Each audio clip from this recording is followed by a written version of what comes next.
цалинтай ээжийн 50,000 төгрөг болж байна. Ер нь яг юу авч хүрч ин тэр 50,000 төгрөгөөр?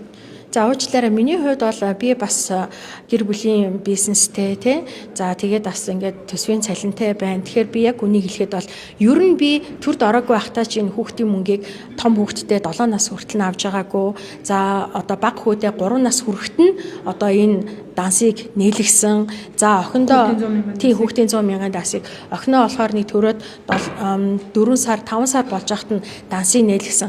Гэх мэтчлэн миний хувьд бол энэ төрөөс олж байгаа мөнгө бол тийм амар нин чухал те тэрийг юун зарцуулж ингээд байдгүй. Гэхдээ энэ нь одоо би одоо энийг эргэж зөв ойлгох хэрэгтэй. Би ингээд яг үннээ хэлэхээр хүмүүс дандаа мушгин гуйвалдаг болохоор те эний чинь одоо зарим нь бүр орд тас тоохгүй хүмүүс биш те.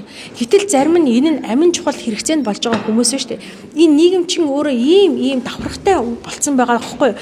Тэгэхээр зэрэг энэ давхаргыг арилгах энийг одоо бүх хүмүүстэй тэнцвэртэй сайхан амьдрахыг хангах одоо гол бодлого чинь л энэ засгийн бодлого үсттэй. Тэгэхээр зэрэг миний хувьд бол яг энэгээр юу авч хүрэх үү гэж ингээл гарчлаад ийдгүү.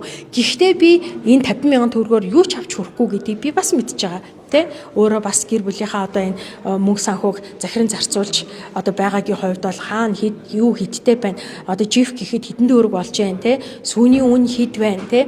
Ээж хүн өөртөө за гоо сайханд нэг жоохон юм зарцуулъя гэвэл хэд вэ гэдгийг маш сайн мэдэрч байгаа болохоор энэ бол яг үүндээ энийг хүлээдэг, энүүгээр амьдардаг.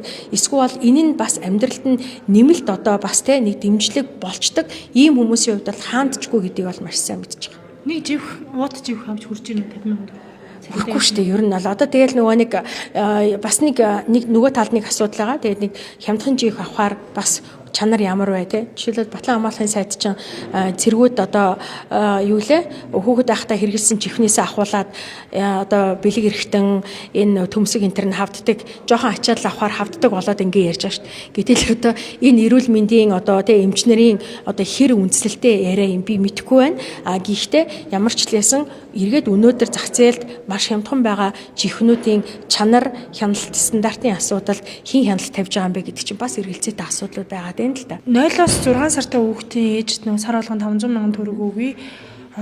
7 сараас 3 нас хүртэл нь тухайн ээжид 100,000 төгрөг 50-100,000 төгрөг өгдөг бай гэдэг таны энэ саналыг ер нь ажил хэрэг болох болов ер нь гişүүд энэ дээр хэр нааштай байх шиг байна. Энэ бол нөгөө нэг 2027 оны хөгжлийн төлөвлөгөөнд одоо миний улсын хурлын гишүүний бүрэн эрхийн зугаас өгж байгаа миний санал юм байгаа. За тэгэхээр 2027 оны хөгжлийн төлөвлөгөө бол 2025-аас 2030 оны одоо 5 жилийн Монгол улсын хөгжлийн төлөвлөгөөтэй уялдсан байх ёстой. Тэгээ энэ өөрөө хөгжлийн хөтөлбөрт хүн амын одоо бодлогыг те одоо тэргүүлэх чиглэлд бас оруулсан байгаа шүү дээ. Тэгэхээр зэрэг энэ хүн амыг өсгөхийн хамгийн том хөшүүрэг нь эхлээд энэ хүн амыг бүтээж байгаа ээжүүдийн сэтгэл санаа болон нийгмийн эдийн засгийн асуудлыг шийдвэрлэх асуудал байгаад байгаа юм. Тэр энэ үүднээсээ одоо энэ асуудлыг дэвшүүлж байгаа.